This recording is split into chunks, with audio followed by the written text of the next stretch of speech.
Few things in Hollywood will make actors happier and more engaged than promising them complete creative control over their character. Movie making is an act of creation, and most actors think of themselves as artists adding brushstrokes to a director's canvas. Many of these passionate creative souls hate feeling like they can't bring their own ideas to the table though, so being given carte blanche with their part of the project is exhilarating. Sometimes it results in performances that would never have been as alive and invigorating if the actor had been forced to conform to someone else's whims.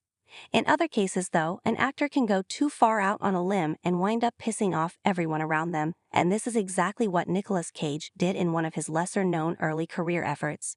In 2023, Cage participated in a Reddit AMA in which he was asked to recommend a performance from his extensive career that his fans may not have seen. In truth, asking such a question to someone like Cage is like opening Pandora's box, as the eccentric icon has starred in countless weird, off-the-beaten-track films over the years. After all, he's always been someone who is perfectly happy to accept lead roles in independent movies, as well as supporting parts or even cameos in bizarre pictures that other A-listers would avoid like the plague. To answer this particular question, though, Cage dug deep into his back catalog and emerged with his truly outlandish cameo in 1989's Never on Tuesday. This micro-budget straight-to-video comedy was directed by Detroit Rock City's Adam Rifkin and starred American Primeval's Peter Berg in one of the lead roles. However, it also featured a host of hot, young Hollywood stars in uncredited cameos, including Charlie Sheen, Emilio Estevez, Cary Elwes, Judd Nelson, and Cage, who agreed with Rifkin and the movie's financier to do the part for free, as long as he could do whatever he wanted. Interestingly though, Cage wasn't the first choice for the role. Producer Cassian Elwes, brother of Cary, who also cameoed, wanted Rob Lowe to take part, but he dropped out of the film 48 hours before the scene was due to shoot. A friend of Elwes suggested they ask Cage, who had recently hit pay dirt with Moonstruck, and this pal soon called back to say the star was interested, on one condition.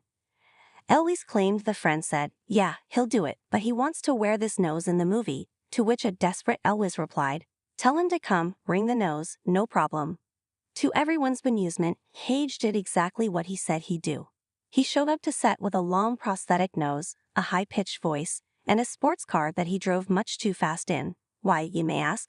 Well, why not? It was a complete avant-garde experiment, Cage admitted. "I had this whole concept of this guy who had a very long nose and was having trouble meeting girls, so his father bought him a Ferrari Testarossa to help him with that."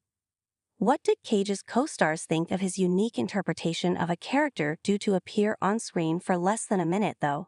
Well, Cage confessed, of course it was very frustrating for all the other actors. They'd like it now, apparently, but at the time it was like, you can't really fire me because that was the agreement. As for the Ferrari Cage spent so much time peeling around in, the star admitted that it wasn't his car, and they took it away from me because I was driving it too fast. Overall, Cage noted that the wacky cameo was his favorite lesser-known performance, although he conceded, "I don't recommend the entire film."